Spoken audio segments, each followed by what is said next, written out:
How did it make you feel that all of your cancer friends were gone? It made me very upset. They were the ones that I spent most of my time with, and the reason I was able to have fun in life even with cancer. However, seeing them slowly die one by one just made me feel empty because nobody was able to understand me the way they did. What was going through your head when you met Brett and Jake from the past? For Brett, his sister was actually one of my best friends who died of cancer. Brett reminded me a lot of her and how we both missed her. I remembered how I had a crush on him and wondering if he still had a crush on me.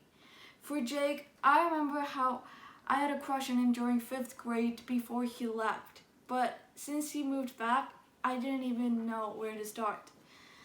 The fact that I've changed now by going to school more often than before, Jake couldn't understand how I changed like that until the end of the book when I made a cancer speech. Your non-cancer friend, Rhonda. What made you feel like she was different from the other cancer friends that you had? Rhonda, she was an ordinary friend, I guess, who didn't have a cancer past like me. It was hard to get along with her at first, but she was the only friend that I knew from school, so I didn't really have a choice not to be friends with her.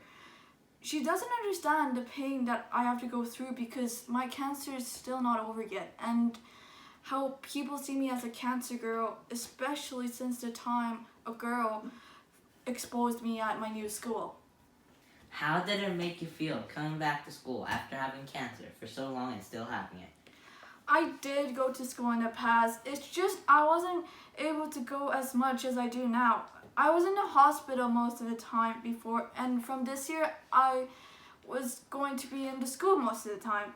This was a very big change for me, and since this is a high school, I didn't want anyone to know about my cancer past. And while that was going okay, when people that I knew recognized me from school, word started going around, and just like that, it came back to the time when I was in elementary school and people knew me as a cancer girl.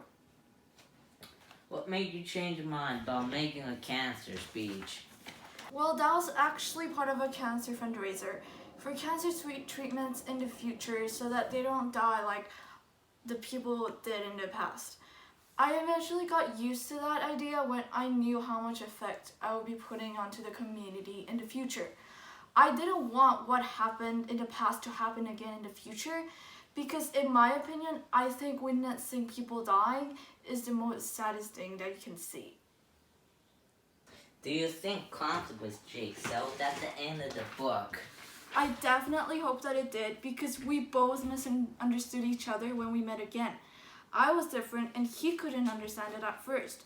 I feel like after my cancer speech, he was more endearing and understanding to me.